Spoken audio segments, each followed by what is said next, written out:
Greeting! This is the Bangers and Mash Show. Name such, for I am Mr. Bangers, and my co-host is Mr. Mash. Today, we are doing the 12th Annual Golden Phantom Awards, our special award show for the best in sci-fi, horror, and fantasy cinema for the year 2013. Woo! Woo! This is the second broadcast Phantom Award, because before this podcast, I would just do this for my own amusement. Mostly, it's still just for my own amusement. Yeah, since I think this was the Mr. Underwatch show of last year. Yes, the first Phantom Awards is the least listened to of our previous episodes, which is really saying. It's not as if our show is exactly popular. Hey, we got a little bit of a following. But I don't care, because it's not as if I do this for anybody but myself. I love the Phantom Awards. I love the award season. I don't know why. I very rarely agree with the Oscars. I make an effort to see the Oscar movies, but... Do it just so you can yell at the Oscars, "No! You're wrong!"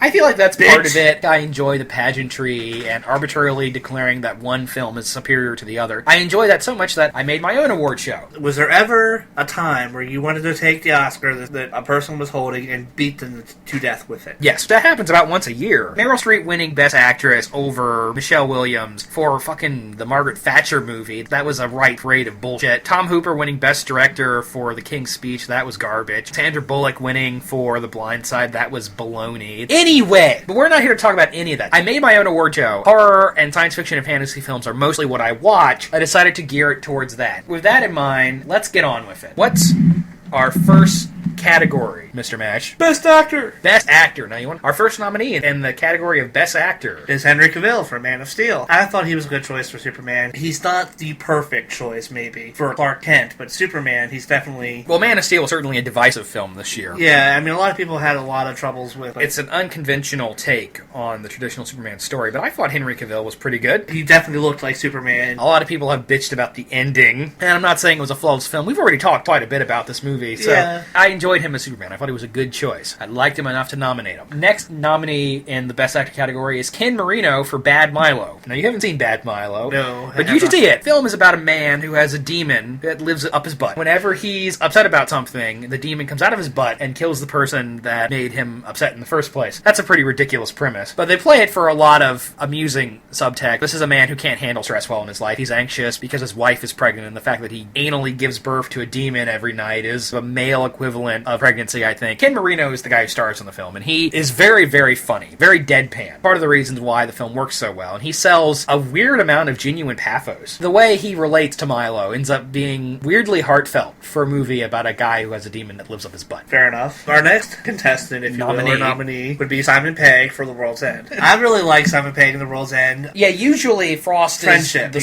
the slovenly one, and Pegg is the one that's got his shit together. And in this one, Simon Pegg is a huge screw-up. Has to get to The World's End. Even though he's a very immature person who's made a lot of bad decisions in his life, the film makes a case for immaturity as an essential part of man's personality. Pegg's performance is him moving into new territory. And the thing that I respect so much about the Edgar Wright films that he's made with Nick and Simon, they're not just comedies. They're not just there to make a laugh. They want to get other feelings out of the audience, where Simon and Nick are having their heart-to-heart at the end of the movie. It's genuinely touching. Real pathos generated. It's not just a stupid yuck comedy. It actually is attempting to reach deeper, and Pegg's performance is part of the reason why that is so. The movie in general was awesome. But our next nominee is Joaquin Phoenix for Her. Now, you haven't seen this film. No. Something I'm going to be saying to JD a lot tonight. I don't know, so far everyone I've gotten is... I made it work that way. Joaquin Phoenix is an actor notorious for his intensity. Her is interesting. It's not laser-sharp intensity you usually see from him. It's not like he was in The Master, where he is in full-on crazy mode throughout the whole movie. He's actually relaxed isn't the right word, but he embodies the character of this somewhat awkward, lonely guy. And it's a hard part, because this is a character who has a ridiculous facial hair and wears ugly glasses, and yet everybody's always complimenting him on how sensitive he is, and he gets to make out with Olivia Wilde. It could have been played badly by another actor. Phoenix has enough nuance to the part that he makes the character realistic even when the situation around him is necessarily not. He's not overly showy. He can act well enough with just his body language and his face, which is the hallmark of a good performance. Okay, well, our next nominee is Chase Williamson for John Dies at the End. He was Dave. Maybe I do that, Zach. God. And who's Dave? Dave was the lead dude.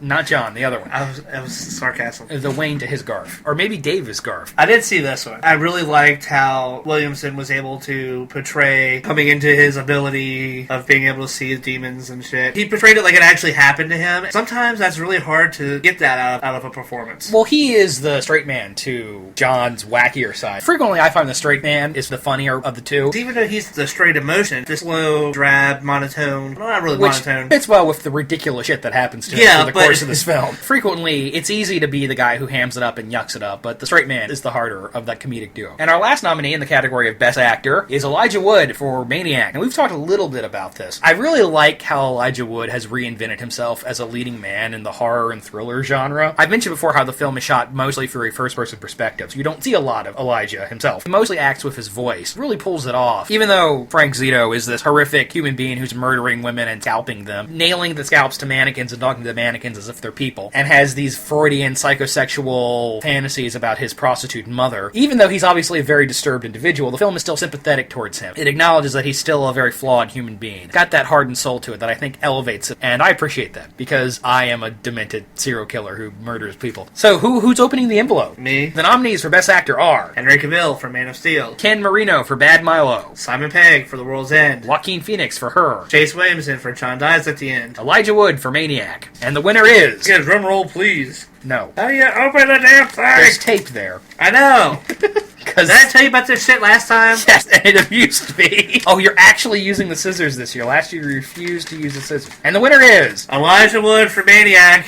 I really like Elijah Wood for Maniac? I really like... I want to cut you with these scissors. No, Elijah Wood was It should definitely... have been a movie I saw. No, he was definitely the... Damn it.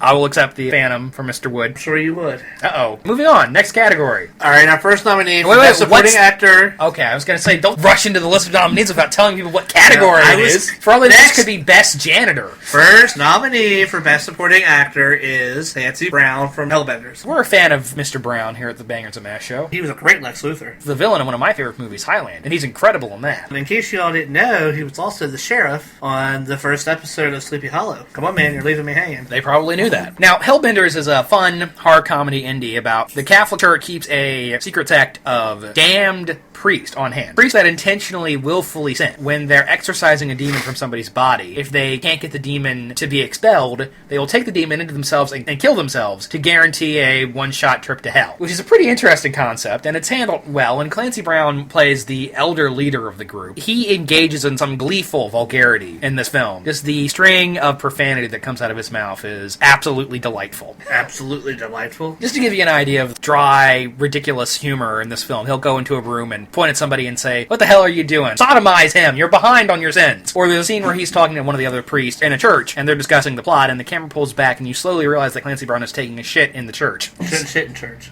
Well, you shouldn't unless you are trying to sin. Fun film, seek it out, and Clancy Brown's performance is quite amusing. Our next nominee in the category of Best Supporting Actor is Sharlto Copley for Elysium. Elysium disappointed a lot of people because it wasn't as good as the director's first film, District 9. Copley, who was of course the lead in District 9, he plays the villain in this. He's being the over-the-top psychotic villain who nonchalantly will blow up a space shuttle full of 50 people just because he can. Just because he can. He digs into it. Every once in a while you'll get a performance where somebody just plays a bad guy and they just go for it. Copley continues to be a character actor to watch. He's done a number of standout things. This was a good performance from him and one of the highlights for a film that was overall a bit on the forgettable side. The next nominee is Nick Frost for The World's End. I really liked him in this movie because again it was a switch of normal roles in the Edgar Wright movies. And he's so funny in this part. We're going to talk about the straight man. He's the straight man until he gets intoxicated. And then he becomes fucking Rambo. Ripping robots at him, he sells it well. Picking up the bar stools with both hands. Yeah, just sells it very well. He's great in this And the whole film. time he just has like this aggravated, annoyed personality. And he got to the point where he wanted to hit Simon Pegg. They had a robot invasion happen. The scene where he just casually puts his hand through a window as he's walking out the door. Yeah, or part where he back breaks the robot. One of the blanks. But even then, like Pegg's performance, he also has some opportunities to deliver some deeper emotion in addition to all the action and high concept shtick. The end where he's talking about trying to fix up the relationship with his wife. Would you say he was the better performance of the two, or was they about equal? I liked Frost's performance more.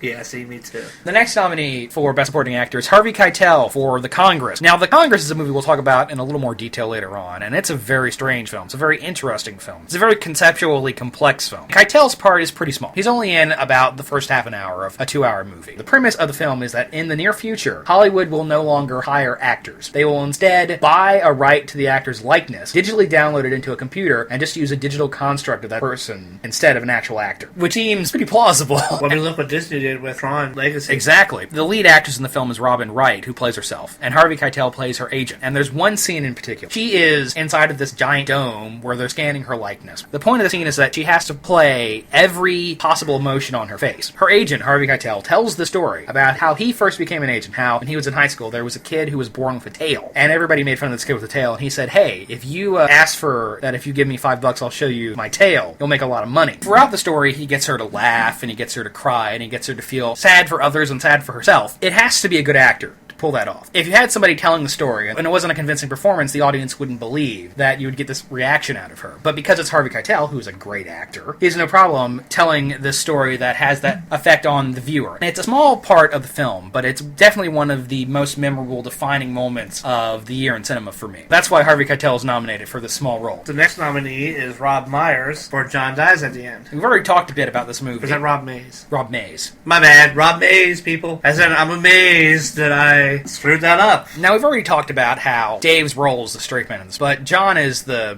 crazy, wacky... He is the wacky trouble. one. He's the Shaggy to his Velma. The Shaggy to his Velma, the Wayne to his Garth, the yes, Bill to his Ted. He's the one that fills the Super Soaker full of gasoline and attaches a match at the end and says something like, I'd like to propose a toast! Isn't he like a ghost throughout most of the movie? Spirit is inside of a dog throughout a part of the film, yes. That's the kind of movie this is. He's funny. Level of energy. Yes, very much. He's in fuck yeah mode for 90% of the movie, and I don't know how he maintains that energy level film. Either he's naturally energetic or cocaine is involved. We'll go with the latter of the two, and we'll say that he's just naturally that energetic. And our final nominee for Best Supporting Actor is Stephen McHattie for Haunter. Now, Stephen McHattie is a Canadian character actor. You don't say. Have you seen him in anything? No, I was trying to sound intrigued. He's basically the Canadian version of Lance Henriksen. So he's in a bunch of sci-fi movies now. In Haunter, he plays a serial killer. In fact, he plays the ghost of a serial killer who refuses to let go of the spirits of his victims. Very, very sleazy and very, very creepy. When you look like Stephen McHattie, you don't have to do a lot to be creepy. He has a psycho face. Kind of like Lance Henriksen. He's very good in this particular role. Simultaneously very sleazy and creepy. Good job, Mr. McHattie. I enjoyed it. The nominees for Best Supporting Actor are Clancy Brown for Hellbenders, Sharlto Copley for Elysium, Nick Frost for The World's End, Harvey Keitel for The Congress, Rob Mays for John Dies at the End, Stephen McHattie for Haunter. May I have the envelope, please?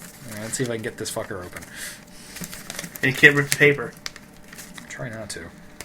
That wasn't hard at all. And the Phantom goes to Nick Frost for The World's End. Woo! Fuck yeah! I'm glad you're so passionate about this. I will be accepting Mr. Then I'll accept it. You accepted the last one. Alright, JD will be accepting Mr. Frost's award for him. Thank you, everybody that watched the movie. Totally earned it. Our next category is Best Actress. And I don't think you've seen any of these movies. Nope. Alright, well, we'll try to make this quick. The first nominee for Best Actress is Lauren Ashley Carter for Jugface. Jugface is a micro-budget film about a community of backwoods hillbillies who sacrificed one member of their community to the pit, which is a giant pit. Something lives in it. You never find out what, but some sort of entity lives in this pit. And they know whom to sacrifice to the pit because a member of their community receives a psychic vision, and in that vision sculpts a face into a jug. Thus the title. Lauren Ashley Carter plays the main character. She's the daughter of this redneck family who's having an incestuous affair with her brother. Ew. Her face comes up. She hides the jug so as not to be sacrificed. Miss Carter was previously in a film called The Woman, the Lucky McKee movie, and she was very good in that movie. And she's very good in this film. It's great to see her get an opportunity to have a lead role in a very quirky indie horror film that was probably not seen by very many people. Definitely seek this one out. Catherine Isabella for American Mary. Now, you haven't seen this movie, but you do know who Catherine Isabella is. I do? Yeah, you know, Ginger Snaps. Oh. American Mary is a movie about a medical student who, in order to pay the bills, decides to take up a side job as a body modification surgeon. Just to give you an idea of some of the things she's called on to do throughout the film, a pair of twins asked to have their left arms amputated and switched. Why would you? Because they wanted to feel more connected to their sister. And it's a very twisted, dark character study. This film was written and directed by a pair of sisters who are twins, and they dropped the ball a bit in the last act, but Miss Isabel's performance is very good and definitely holds the film together. She probably portrays somebody who who is going through a nervous breakdown in their lives and winds up doing some pretty dark things throughout the course of the film, but remains sympathetic and interesting, and she certainly has a tongue for sharp dialogue. I liked her quite a bit. The next nominee is Missy Keating for Dark Touch. Now, Dark Touch is a Scottish film. Young girl. I would say she's about 12. She has been abused by her parents. We don't know if the abuse is strictly physical or sexual in nature, but she's definitely traumatized by this treatment. When she develops psychic powers. Now, you're thinking, this sounds a lot like Carrie. It's not quite, because her powers are more like mind control. Dark Touch is a very difficult film to watch at times. It goes into the subject of child abuse bluntly. Doesn't really hold back any on the detail, which makes it difficult to watch at times. It's not a upbeat, happy film. Miss Keating certainly gives a strong performance. For a young actress, handles the dark material very well. Another small indie horror film worth seeking out. Good performance. She's an actress to watch in the future, certainly. Well, our next nominee is Juno Temple for Magic Mike. God, Zach, I know that was traumatizing, but it wasn't really a horror movie. Magic is the film she's nominated for, you fucking smartass. You know Juno Temple as Anne Hathaway's sidekick in Dark Knight Rises. I know who that is. She's a young Australian actress who is definitely an up-and-comer. Magic is another very difficult film to watch because it's all about a girl who journeys to South America with her friends. Amid the social isolation, goes completely crazy. There are movies where you see a character is insane, and it's like the funny, sanitized Hollywood version of insanity. And then there are movies like this where the insanity is not fun.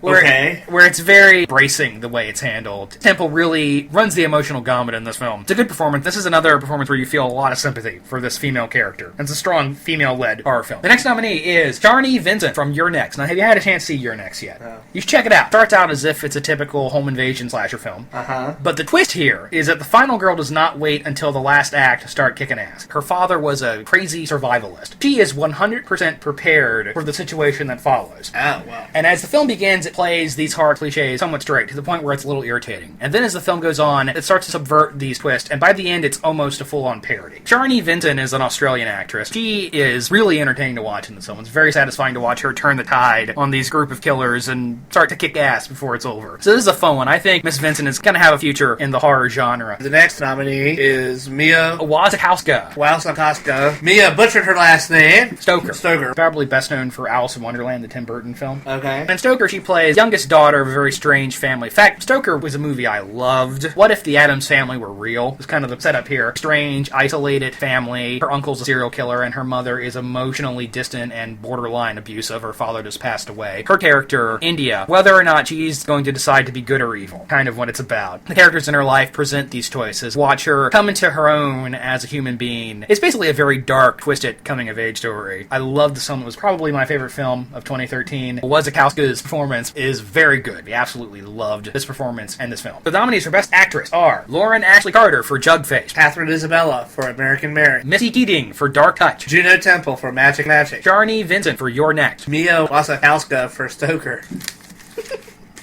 I hate you. Oh, I ripped it. And the winner is Mia Wasikowska for Stoker. Did I impart on both you, my co-host, and the listening audience how much I enjoyed this performance? Yes. What category typically comes after Best Actress? Best Director, Best Supporting Actress. Those lead actresses, they need support. The first nominee for Best Supporting Actress is Gemma Arterton for Byzantium. Have you seen this one? No. It's a vampire movie directed by Neil Jordan, the guy who directed Interview with a Vampire. Oh, okay. So this is sort of like the guy who invented the romantic cinematic vampire, returning to end the romantic cinematic vampire. Byzantium is a beautiful film, visually gorgeous, great cinematography. Subject matter is quite dark. There's a lot of blood in this movie, but it's very much a character study about, and they're both vampires of a sort. They're not your typical blah blah, I want to suck your blood vampires. They grow their fingernails long and pierce the jugular vein and then drink from that. And they've been alive for a couple hundred years. And she pretends to be her sister. In this film, they pick up in the modern day, and the Gemma Arterton's character is pretending to be a prostitute. They've shacked up in a hotel. We've talked a little bit about how Miss Arterton should have been Wonder Woman. This movie makes it so much clearer. She's extremely beautiful. In this film, she parades around in many tight, low-cut numbers. She's tall, she's gorgeous, she gives a powerful performance in this. She's in a way the villain of the film, but there's enough sympathy for her, and you understand where she's coming from as a character, understand why she's doing some of the bad things she does. And more importantly, perhaps to the point of this piece, is that she kicks a lot of ass in this too. There's a scene at the end where she's tumbling around and fighting and jumping on a moving vehicle. Man, they miss an opportunity. She really would have been perfect for that part. But she's great in this film, and definitely check Byzantium out. The next nominee is Ryla Fukushima from The Wolverine. Yes, you've seen this movie. Yes. Okay, any thoughts on this performance? She was the Asian chick with the sword? She was the Asian chick with the sword. Okay. She was pretty good. Definitely a good sidekick for Wolverine. Filled the young female sidekick to Wolverine, which he always is seemingly paired with. Good back and forth. Probably the most interesting character in a film that didn't really work for us. We didn't hate it, but we didn't love it. Pretty middle of the road. Admire the X franchise for trying to do something different. Silver Samurai should not have been a robot. They still haven't proven that Wolverine can be a solo star. But I liked Fukushima. Yeah, she was good in this. I enjoyed her character. Our next nominee in this category is also a Japanese actress, Rinko Kikuchi, for Pacific Rim. She was really good in this. This is another one that was paired up well. Well, yeah, she was actually better. Charlie Hunnam was a total snore in that movie. That was the worst thing about that film, was that lead performance. This is another one where she gets to play a lot of different emotions. Wide spectrum. Talked a bit about the scene where she's in the alleyway with the Doom Crab. Yeah. When it transfers over from the little girl and seeing the terror on that little girl's face, and then it transferred over to the adult face, you can still see that terror. She's a great actress. Our next nominee is Famke Jensen for Hansel and Gretel Witch Hunters. We mentioned this briefly in the last episode. This movie was way, way better than it had any right to be. I really liked the movie, and then Famke Jensen is just a great villainess. Yeah, this is another performance where she's just eating up the scenery and having a good time doing it. Nice to see her break off from the boring love interest roles. I first noticed her in the James Bond movie GoldenEye, where she plays a really unhinged female villain. And it was good to see her back in that territory, because she's much more interesting as a villainess than she is as a leading lady. Definitely. I will agree with you there. Now I'm going to butcher this next name, but our next nominee is Kjeldje Reinemo for Thale. Now this is a Norwegian film about a group of men who come upon a huldra, and a huldra is roughly the Norwegian equivalent of a siren, woman with a foxtail whose back is hollow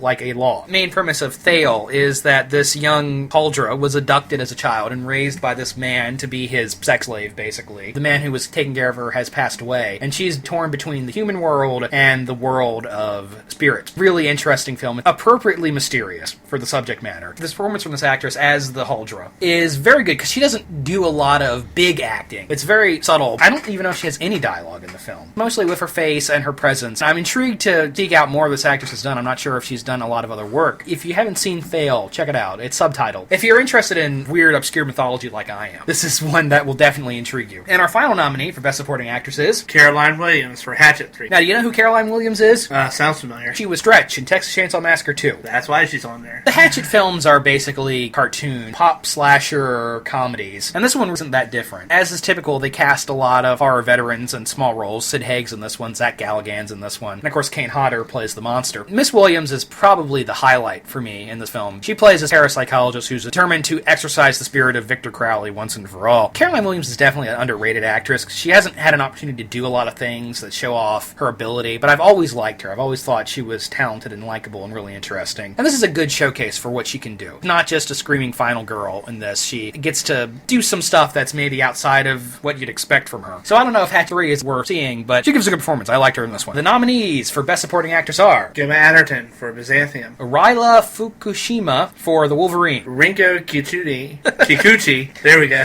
for Pacific Rim. Bastard, you give me all the hard ones to say. Famke Jensen for Hansel and Gretel Witch Hunter, Silja Geronimo for Thale, and Caroline Williams for Hatchet 3. Pick your envelope.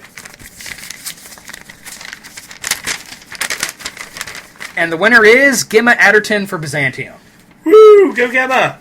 Yeah, she's a good performer and a good actress, and she's really great in this film. It should have been Wonder Woman. Especially in this film, I was really rather enamored with her performance in this. What's our next category, Mr. Mash? Best Ensemble. Woo! This is a category they don't have at the Oscars, and I really think they should. Because it's ridiculous. I thought they used to have it. They've never had a Best Ensemble nomination. It's just ridiculous. Why wouldn't you have that? Here we're going to talk about some of the general cast. The first nominee for Best Ensemble is Lords of Salem. Rob Zombie is another director who frequently casts veterans in the genre in his films. The real reason this movie is nominated for Best Ensemble instead of in one of the individual acting categories is because the lead actress is not that good. I don't hate Cherry Moon. I like Cherry Moon in some things, but she's out of her element here. They should go back 10 years and cast her as Harley Quinn. I don't know if she's strong enough to carry a whole film like this. But the rest of the cast in this film is really quite good. Bruce Davidson is great as the researcher. Meg Foster is incredibly creepy as the old witch. It was really especially neat to see Dee Wallace play an evil witch, since we're so used to seeing her in more motherly roles. And Patricia Quinn was in it. Yeah, it was great to see her. Great to see Michael Berryman. Ken Foree. Give Zombie shit for a lot of the things he does. Probably deserves it. But the guy knows how to put together a cast. I would say most of his movies, the cast is the least of the problem. Yeah, always. Alright, so the next for our Best Ensemble is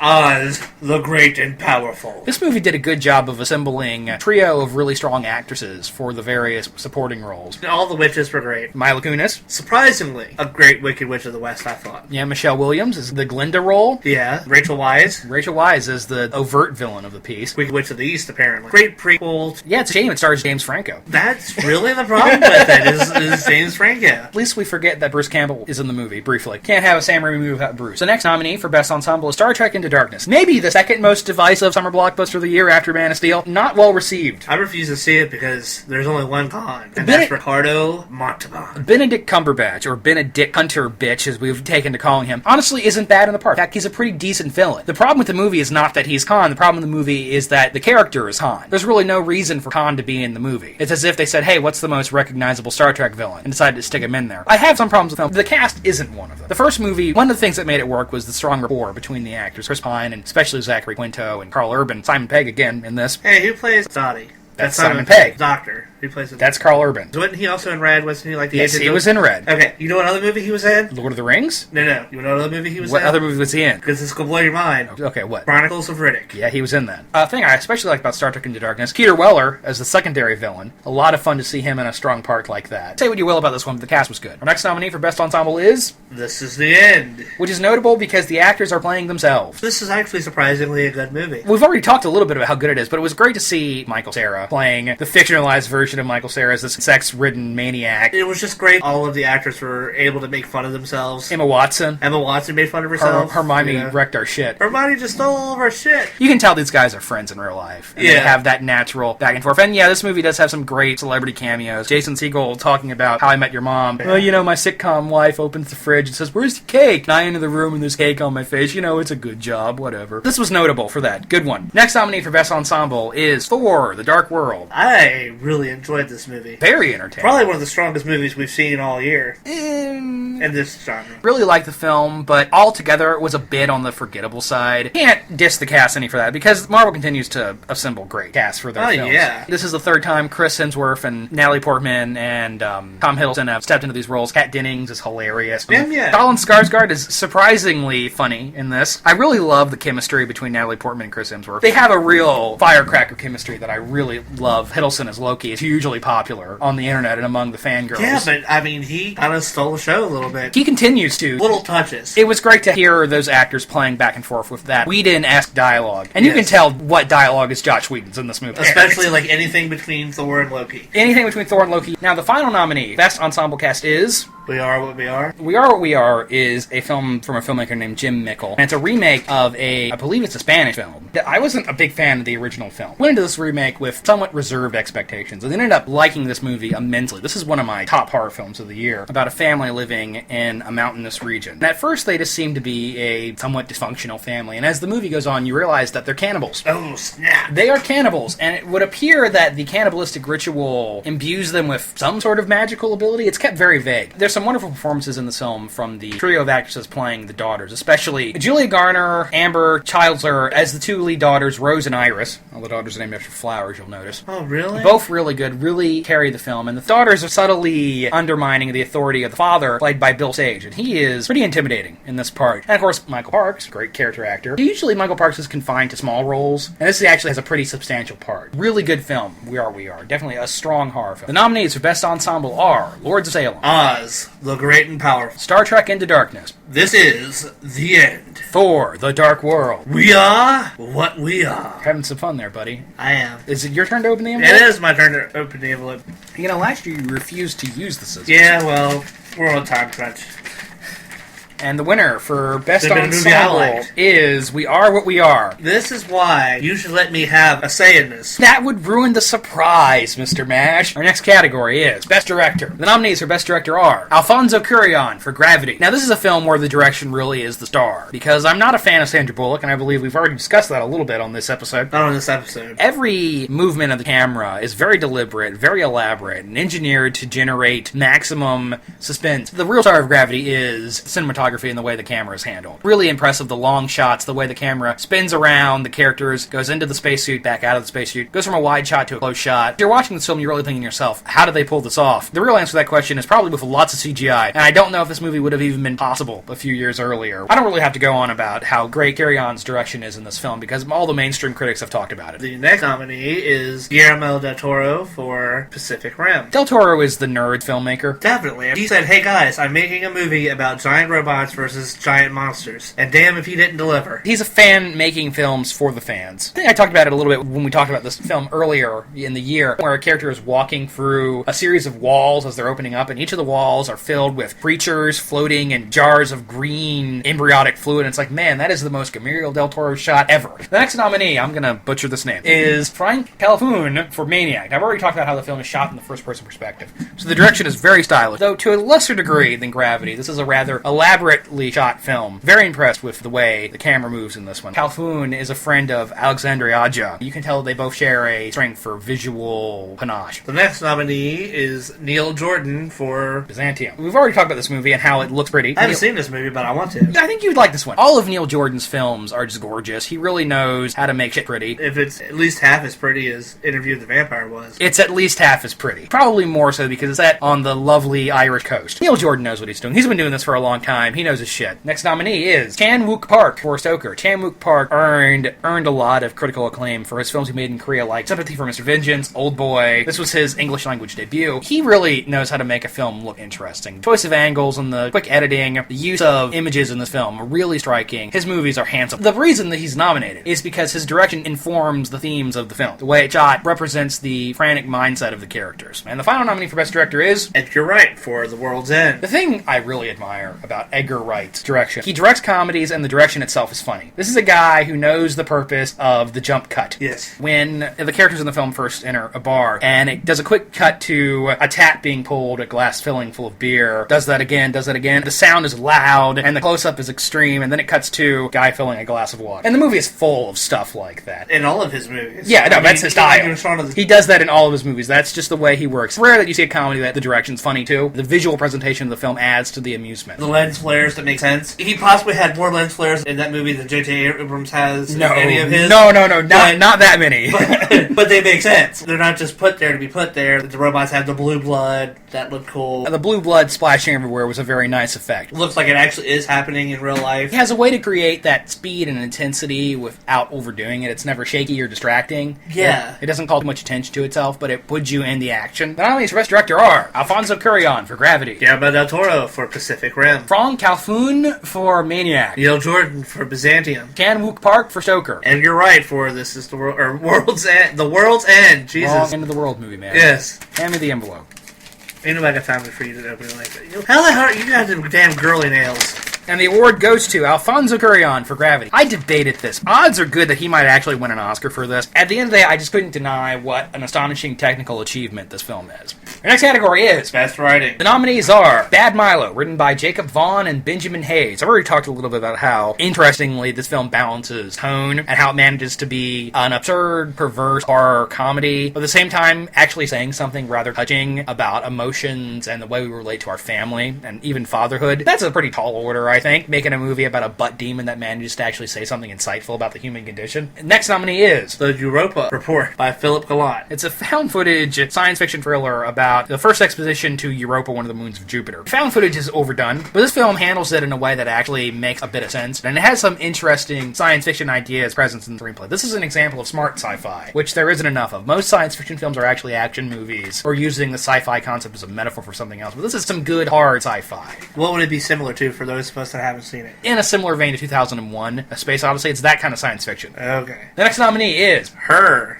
by Spike Jonze. I was really surprised to find out this movie wasn't written by Charlie Kaufman, because it is a Kaufman premise. Man falls in love with his OS system. Obviously, this is a very emotionally affecting love story, and if you've seen the movie, you know that. There's something going on beneath the surface of the film that I think is notable. Guessing from the level of technology in the film, I would say this movie is 30, 40 years in the future. Characters who are adults in this future, young children now. And I think that's notable because this is the first generation of people who were born plugged into social media. This is a generation that tweets their every single thought on Twitter, that posts pictures of what they had for lunch as if anybody gives a shit on Instagram, who always have a camera in their face on their phones on YouTube. Then this is a movie about a guy who falls in love with his computer, and all your computer would do is feed back your personality to you. Actually, this film is almost an indictment of the narcissism of our modern society, in addition to being a very effective love story, which has more to do with the performances, though the direction is notable as well. Next nominee. John Dizadian. Written by Don Castorelli, based on the novel by David Wan. Now, Castorelli, of course, directed the Phantasm films, and it's pretty clear to see the similarities to this film. He's adapting a novel. The novel's better than the movie. However, it's a long novel, and the author has been upfront about the fact that he made it up as he wrote it. So in order to condense something that's a little freeform and wacky into a focused feature, even though there's some stuff from the book I missed, he did a good job adapting the film and keeping the really good parts. Nice. Good to see Castorelli back doing that sort of broad sci-fi horror weird thing he does. Hey, you know what the next nominee is? What? Sightseers, written by Alice Lowe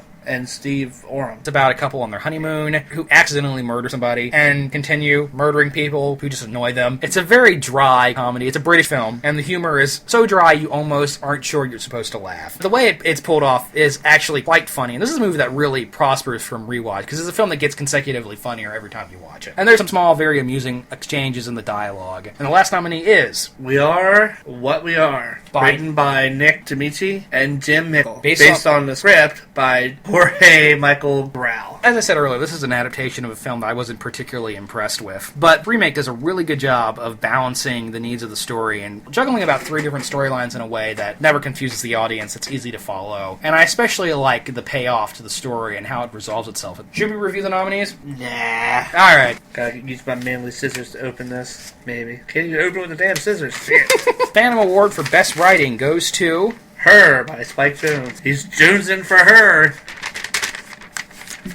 Really well-written film. This next category is a fun one. It is Best Monster, Madman, Creature, or Machine Design or Concept. That's a mouthful, isn't it? I wanted to cover all my bases with that one. This is one that definitely don't have the Oscars. The nominees are... Annabelle from The Conjuring. The spooky-ass dolls, the scariest thing about that damn movie. I actually really liked that movie. I liked The Conjuring, and I think a lot of horror fans are going to think the film's absence from the other categories is notable. I like the film, but I have the same problem I have with it that I had with James Wan's other films. It does a good job of building atmosphere and tension, and then in the last act gives it all up for cheap special effects. However, that doll was fucking spooky as shit. Doll was incredibly spooky. The next nominee is Frankenstein Soldiers from Frankenstein's Army. Not a particularly good film. It's a World War II set found footage movie, but it's notable because you remember the game Wolfenstein 3D? Yes, Zach, I know what Wolfenstein is. This is basically the movie version, and the monster designs in this film are really crazy. There's this Nazi scientist claims to be a descendant of Frankenstein, takes horses, adds a bunch of spikes and motors and engines to them, create these unstoppable undead soldiers, and there's one in particular that has giant blade, stilts, and bird beak, and there's one that has a giant plane propeller built into its head. The monster designs are really interesting. The movie around them is particularly good, but man, those monsters. General Fallon and the Giants, from Jack and the Giant Slayer. This was not a popular film. No, it wasn't, but it was pretty good. You did see this one? Yes, I just saw it like a week or two ago. Definitely underrated. And what I like about the Giants is just how ugly they are. Oh, yeah. Lots of bumps, exaggerated bone structure. John Cassier's character.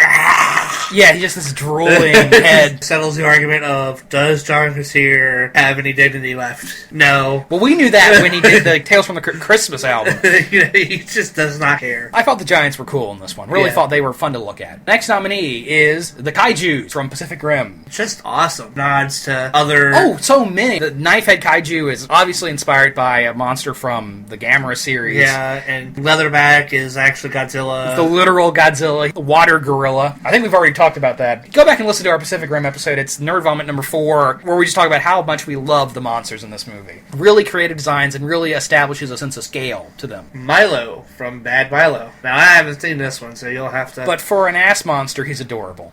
Okay. Milo is comparable to Gizmo, but way more psychotic. Aw, but Gizmo is too cute. Milo looks cute, and then he opens his mouth, and it's full of teeth, and he picks up a pair of scissors and stabs somebody to death. Gizmo could do that if he wanted to. And large portions of the film are about Ken Marino's character bonding with this little ass demon. It's a really strange film. Milo is just really charming, really cute little bugger. And the final nominee for Best Monster, Madman, Creature, Machine Design, or Concept is Smaug from Hobbit, The Desolation of Smaug. I'll be really amazed if Smaug doesn't win. Possibly the coolest looking dragon that's ever been featured in a feature film, ever. Not really really even debatable. Yeah, best dragon ever put to screen. The sheer scale of Smaug alone, you really feel the grandeur of this beast. You do. Even in a movie that focuses around dragons like Dragonheart didn't get that feeling of scale. There really hasn't been a lot of good dragons. Dragonheart's dragon wasn't bad. The dragon from Dragon Slayer is probably the second most impressive one, but Smaug just... Then there's the Dragon Wars piece of shit. Oh yeah, that's a good example. Rain of Fire had a decent... Rain of Fire's dragons weren't bad, but Smaug really just, if you will, blows them all away. Oh, definitely. He's the main reason to see the movie. Yeah. He might be the only reason to see the movie. And the Phantom for Best Monster, Madman, Creature, Machine Design, or Concept goes to...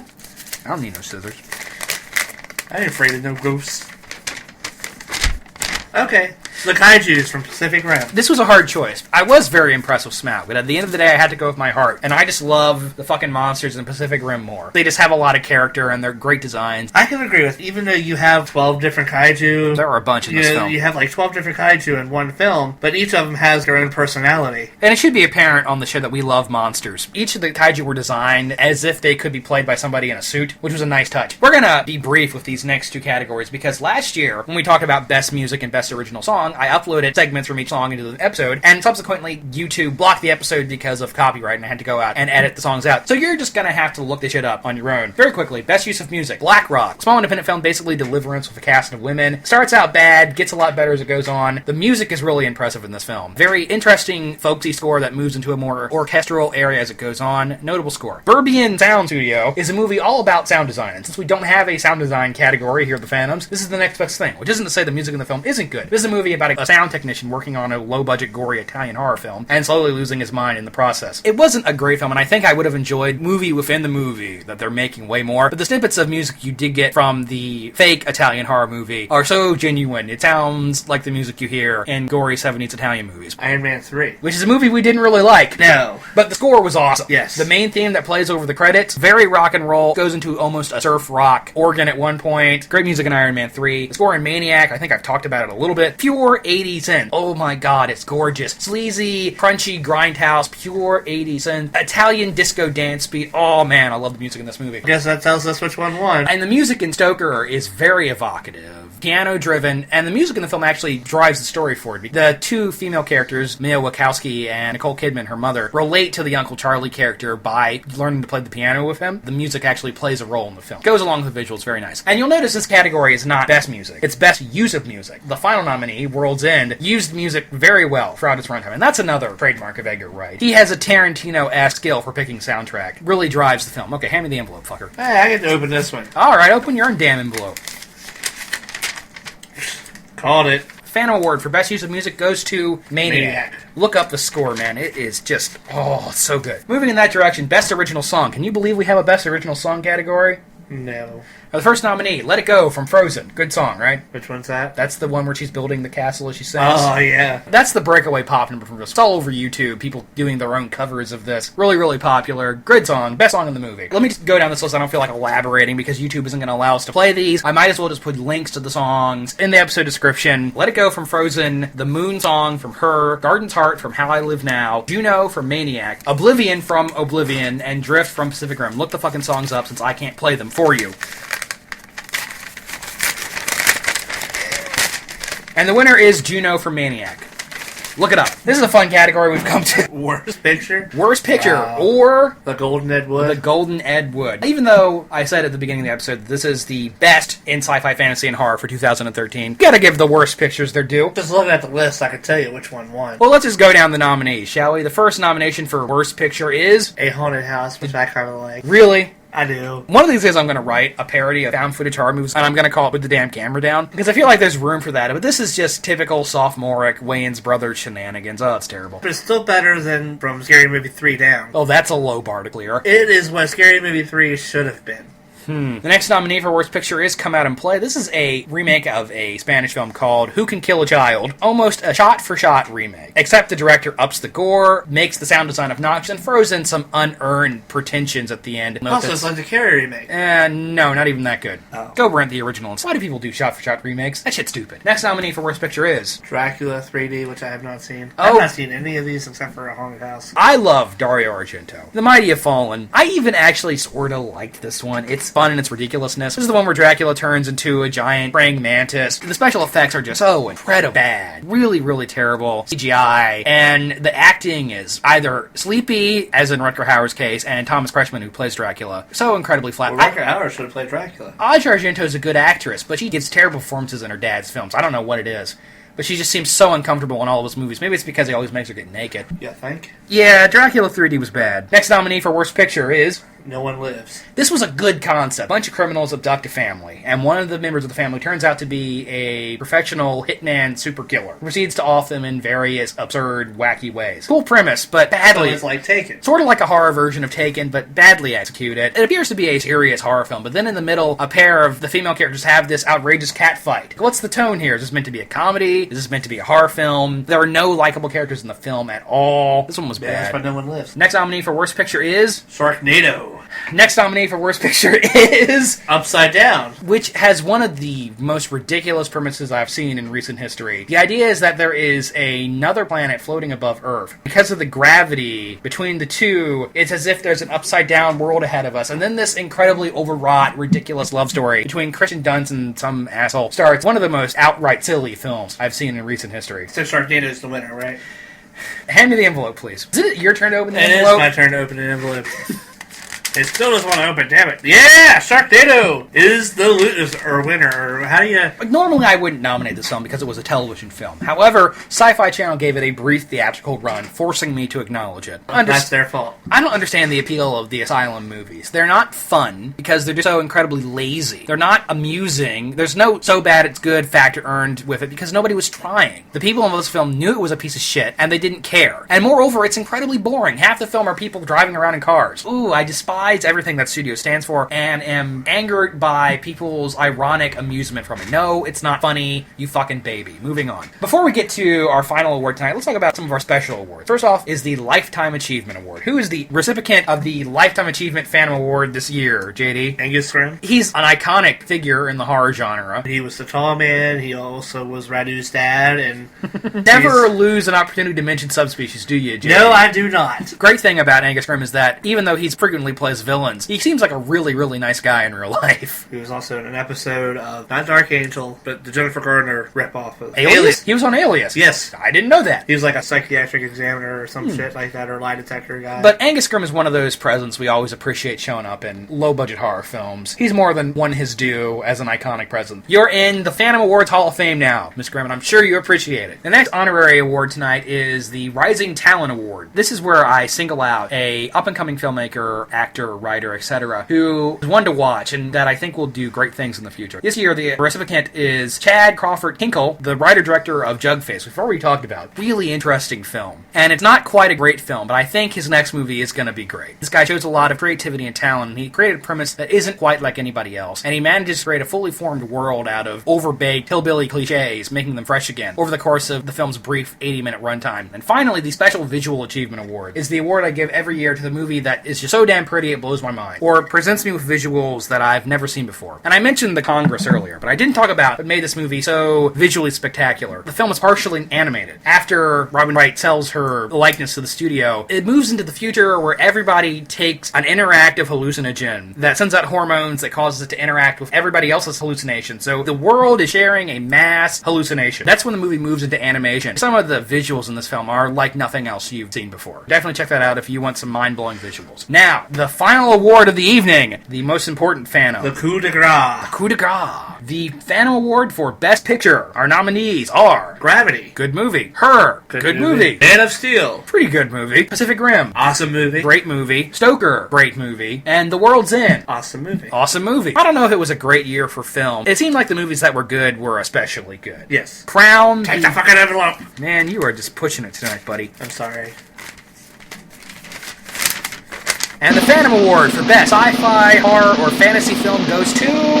The World's End. Would you say this was one of your favorites this year, buddy? Oh, definitely. Edgar Wright did it again. This movie got me excited for Ant-Man. Definitely the densest and wackiest of the Cornetto trilogy. Shaun of the Dead, great movie. Yes. Hot Fuzz, you haven't seen it yet, but it's a great movie. All three of these movies are equally good. An amazing achievement. Is this better than either of the other two? Well, it's a little hard to tell because each of these movies, you need to rewatch it to truly appreciate them. I have no problem saying this is one of my favorites of the year, and I have no problem giving it the Phantom Award for Best Sci-Fi Horror Fantasy Film of 2013. Amen, sister.